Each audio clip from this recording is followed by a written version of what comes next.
Welcome to the Sixsess Consultancy's Just Great People podcast, the podcast that introduces you to ordinary people who've done extraordinary things.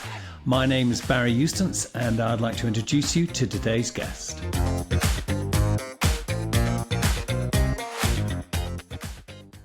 Welcome to the Sixsess Consultancy's Just Great People podcast. I'm delighted today to have Eileen George. Eileen's got an amazing story to tell you, and I'll let Eileen explain that. But as a little bit of a spoiler, there aren't many people who work for NASA's Jet Propulsion Lab. Eileen, welcome to the Sixsess Consultancy Just Great People podcast. Over to you. Would you like to tell us a little bit about yourself and your journey from Clarkston Consulting through to the JPL, the Jet Propulsion Lab folks? Yes, thank you, Barry. Thank you for having me too. I don't think I'm an amazing person, but I have an interesting story to tell. Most of my career was with Clarkston Consulting, which is a small consulting firm based in Durham, North Carolina in the US. I spent over 20 years there doing predominantly organizational change management work. And then I had the opportunity, an amazing opportunity, and you figure after 20 years, I was pretty settled. I was very happy there. They treated me extremely well, very happy. Although I do have to say that after that many years, I was starting to shift a bit in my own personal journey. For example, what's next for me? Where do I go next? Is there a transition I need to make to get to the next level, to be the best I can be? And so in the back of my mind, I always had the feeling that, where do I go next? And it'll speak to me when it happens. And then out of the blue, I saw a posting from a former colleague. She was also with Clarkston Consulting, and she was building her change management office at Jet Propulsion Laboratory, NASA Jet Propulsion Laboratory. And then first of all, I admired her so much. She was kind of the kickoff of my career in change management. And second of all, I had always known of JPL, an impossible dream to me. I would have never in a million years thought I would ever have the opportunity to work there. Phenomenal, incredible place. I'm such a fan. And here was this opportunity. And even applying for the job and knowing her, and I went through the whole process, the whole official process, did the interviews. It just seemed like a dream to me. It wasn't quite real. So as it turned out, I did land the position, and I'll never forget my first day driving onto their site in La Cañada, Flint Ridge, California, outside of Pasadena. When you go up this long entryway, and in the area where you go through the gates, it says, "Welcome to our universe." And there's this very tall, yes, yeah, there's this very tall building with a NASA logo on it. I was just in awe. So that was my beginning with Jet Propulsion Laboratory. Now, I've been told that was a courageous leap to make from a very secure job, many years with a consulting firm, into something that, especially given at my point in my career, I didn't know what could possibly happen. Anything could happen, but it took a certain amount of, I guess, guts to take that leap. And stepping off of a ledge where I didn't have the security that I had with Clarkston Consulting. I had an amazing time with Jet Propulsion Laboratory. I saw so many interesting things. I met so many fascinating people, really celebrities in their own right and what they've accomplished with their work at JPL. And I felt like part of an amazing, incredible family. They had their first female director there when I joined. She had just joined a year earlier. So it was this incredible, exciting feeling, which I'm sure everybody feels when they go there, when they start working there. And so amazing. Worked on so many amazing projects. Unfortunately, earlier this year, they had the first of the layoffs. It was the first layoff then in many, many, many years for them because of budgetary constraints with NASA. And if you've been following the news, you've been seeing the cutbacks in the funding for everything that they're doing, at least for JPL. And so I was laid off. But I never regretted taking this leap. I never regretted stepping off that ledge, because if I hadn't, I know I would have always asked myself, what might it have been like? What might I have learned or achieved or experienced there? And it would have gone with me to my grave. So even though it was a short stint, I thank my lucky stars that even for that short period of time, my name is now a part of the JPL story. And I have a couple awards up on my wall that I achieved in a short time there too. It was an amazing experience. And so now I really have to use my organizational change management skills to guide me in what I'm going to do next. What is my next path going to be? What is my next adventure going to be? And at times I'm scared to death.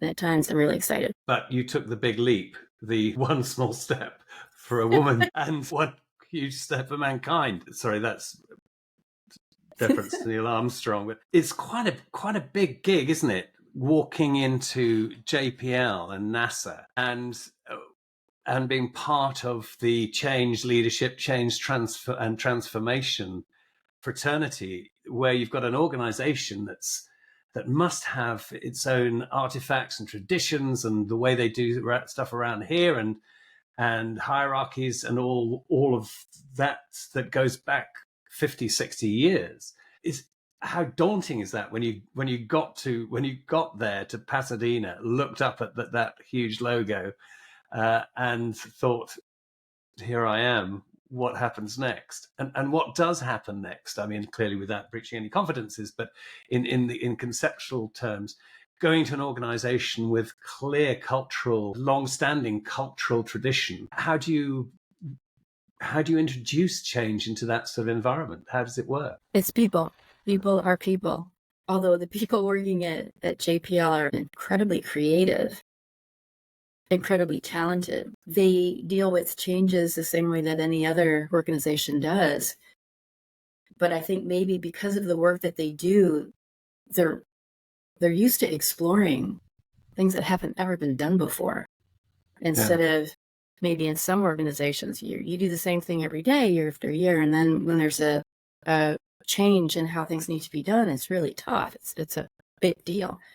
But for individuals who are exploring how to accomplish things that have never been done before, you're constantly dealing with change. So I guess maybe the best comparison would be is when new system implementations occur.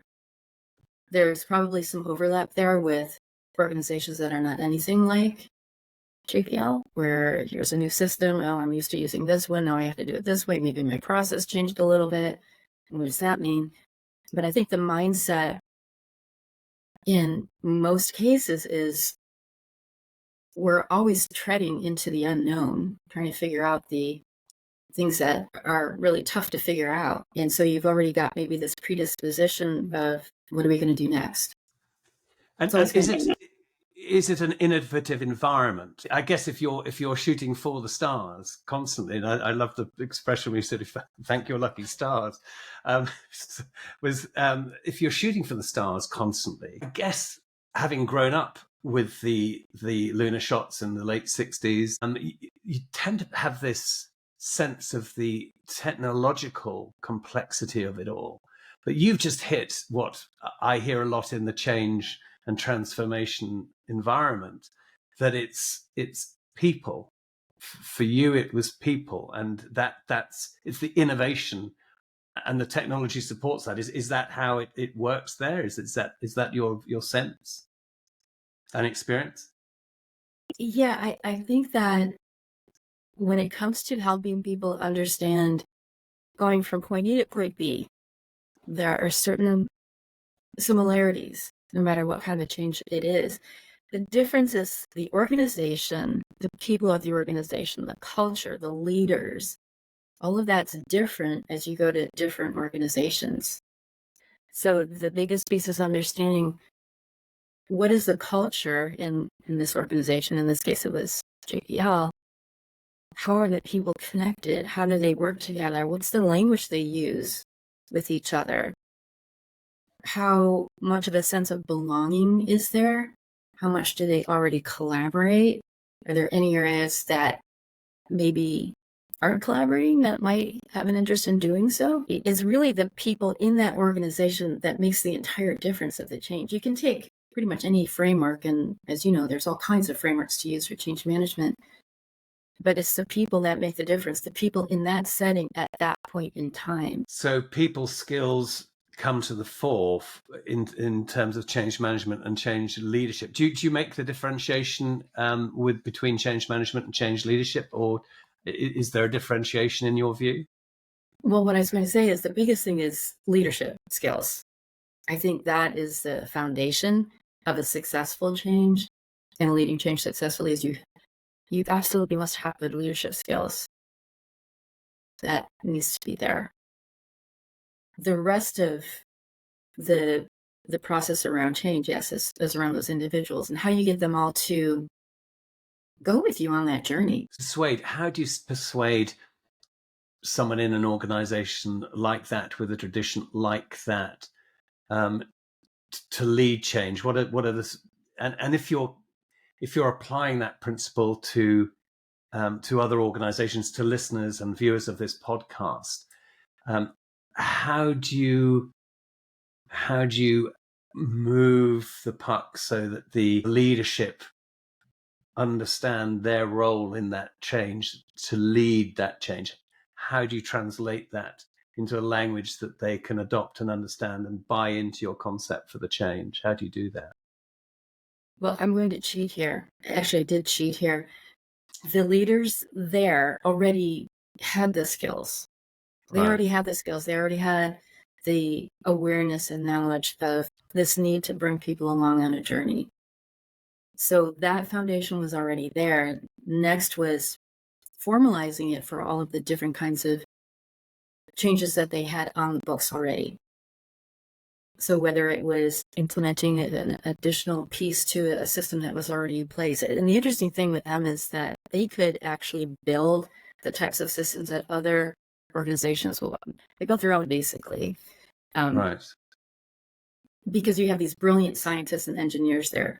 They have to, and this was like way back earlier, they had to have these systems in place to be able to do what they needed to do. Again, remember, they're trying to accomplish things that have never been done before. So having the computer systems that can work with the right sets of data, the great volumes of data, and there's nothing out there commercially that does that. You have to build it yourself. Okay. JPL is focused on robotic exploration, so not human exploration. So they worked on the Mars explorers. So think more in terms of robotics, and going back years, needing systems that would accomplish certain tasks that had never been done before. You can't go out and buy those. You have to build them yourself. And so that takes an incredible amount of talent and ingenuity and creativity. And really. So if, from what I've understood, that there was a culture of change, leadership and innovation within NASA and within JPL. Sorry, I correct myself. And Eileen made that point earlier on, that we're talking about JPL here specifically, that there was that culture of change and innovation and the leadership to support that. Is that correct? Yes, I think it's part of their DNA to a certain degree.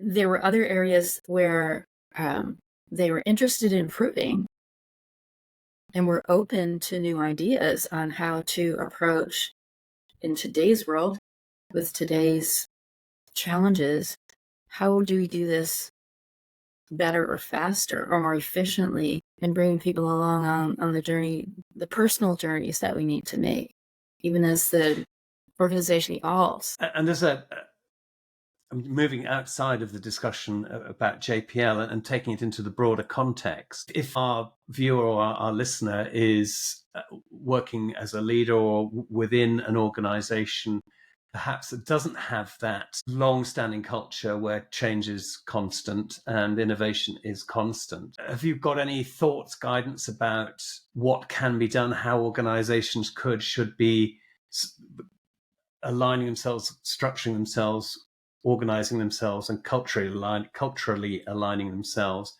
to make themselves more sort of agile and adaptive and stakeholder focused? What have you got thoughts on particularly with your experience with NASA, how they can do that? Well, I would say for any organization, investing in your leaders, teaching them good leadership skills, the whole array of leadership skills, and what it means to have a good working relationship with the people who report to you. That's the utter foundation of establishing the environment that's going to work, where you need to bring people along with you on a journey that's going to go in different ways. So those leadership skills, I can't emphasize enough. And anyone can be a leader. It isn't just the people with the title. It could be those individuals who I think they call them brokers, because they go across different parts of the organization that other folks don't normally tread into.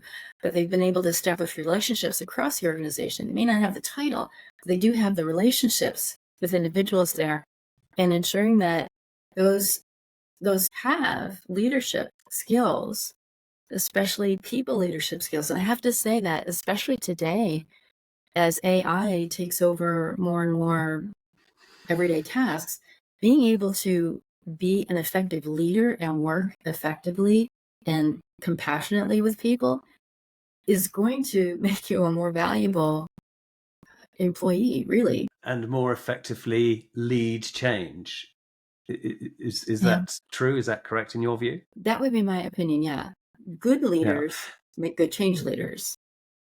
So if our listener or viewer is in a small company, let's assume they're a startup or an early stage, and I'm not talking about Silicon Valley here, but a small startup engineering company or a manufacturing company they're starting, or even a service company, taking the experience that you've had over a lifetime of change and change leadership, change management, and for an organization that is as well established in the innovation field and as NASA JPL, what would your guidance be to our audience to get those skills in as early as possible so that it's part of the fabric of the organization? How can we do that? What are the things that they should be doing and thinking about at that stage of their evolution? For me, I see such a spectrum of ways to go about doing this. I don't know that I could cover them all, but what would jump to the top of my mind would be, first of all, to be someone who is continuously learning.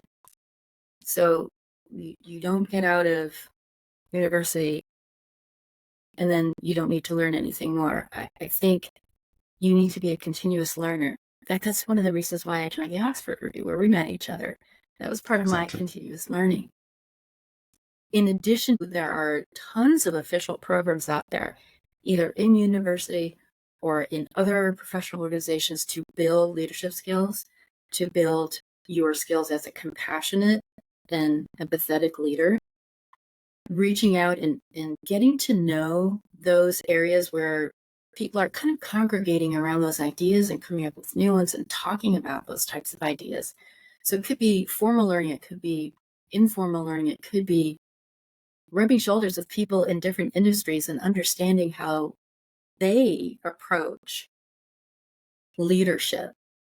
And I think there's some common threads that go all the way through it. In any fashion that you can do that, and it doesn't matter how young or how old you are, you need to continuously learn. There's so much to learn. I've learned a lot at my stage in life, but there's a ton more that I don't know, that I'm still trying to get my hands around. You and me both. You and me both. So much. And I really value the relationships that I have with younger folks, because they're the ones who are teaching me. And so there's always something new to learn. Having an open mind, being a continuous learner, having an open mind, being resilient, that's a whole other subject by itself. And again, being compassionate. I think a lot of times it's easy to be so focused on your end goal, of what your business is trying to accomplish, if it isn't in the particular field of like sustainability or people or whatever. It's easy to lose focus on everything that you do as a business. It's built up of people till we get to the day when it's all AI. But today, when it's all people, you need to take care of them and bring them along on this journey with you. And the more successful they can be, the more successful your business is going to be. So you're kind of interlocked together. Your successes interlocked together. Yes. Does that answer the question? Yeah, it absolutely does. And I wanted our audience to hear from you, because it's something I believe very strongly, that change is about people, and change is about leading people, creating the vision. The domain of leadership is the future, and their role is to facilitate change. but actually the leadership exists throughout the organization, the diagonal slice across the organization, where the person right at the very front line, who may have only joined 2 months ago, might have an insight that will fundamentally change how the organization works and innovates. Absolutely. Is that, yeah, you agree with that? For the avoidance of doubt, Eileen and I haven't conferred on this. We're just two friends exchanging views over a cup of coffee, or in my case, a cup of water. So it's bringing the dynamics of change out. And of course, you will have seen it with NASA, where they're permanently innovating. But I think the dynamic out there now with AI coming in and the speed of innovation requires organizations, in my judgment, but I'd seek your view, Eileen, on this, is, are we seeing a faster pace of innovation and change, and the need to be able to be agile and adaptive more rapidly and constantly? Is that how it's looking to you? Yes, definitely. As opposed to years ago, when things would roll along pretty steadily, and then maybe you had a system implementation, then that was the big deal, and then you moved down from there. So that these changes are like big blips in the live stream, where nowadays I think it's constant change. I don't think it's one blip or one or two. It's probably a couple big blips and a bunch of little blips all at the same time. And Yeah. being able to surf that successfully takes a different mindset and different skills to go through that, because it's very stressful. Just one blip can be very stressful depending on what it is. And now we have all of these blips that we have to constantly deal with. It's very stressful. And preparing for that, and maybe that's what we should discuss at our next podcast, Eileen, is how organizations big and small can prepare themselves for that, but not only prepare themselves, but actually thrive on that dynamic. Is that a conversation you and I can have at our next podcast? So you know it, Barry. Absolutely. Terrific. Well, listen, Eileen is now providing her lifetime of skill in change leadership in her own capacity. Is that correct, Eileen? That is correct, yes. So you can tap into Eileen's skills, check her out on the web. We'll put a link to Eileen's website so that you can make contact with her, and I hope you do. Eileen, you've been fantastic and modest as always, and I look forward to our next conversation, which will, I think, be about how any organization can structure itself to really take advantage from change. Are we on for that? Absolutely. Always a pleasure chatting with you, Barry. Always a pleasure. And you, Eileen. Thank you so much. We'll see you again on a Just Great People podcast very soon. Watch this space, folks. Eileen will be back. So that's it for today's Just Great People podcast from the Sixsess Consultancy. We hope and trust you've enjoyed it. Please join us next time, and please do remember to subscribe. Thanks for joining us.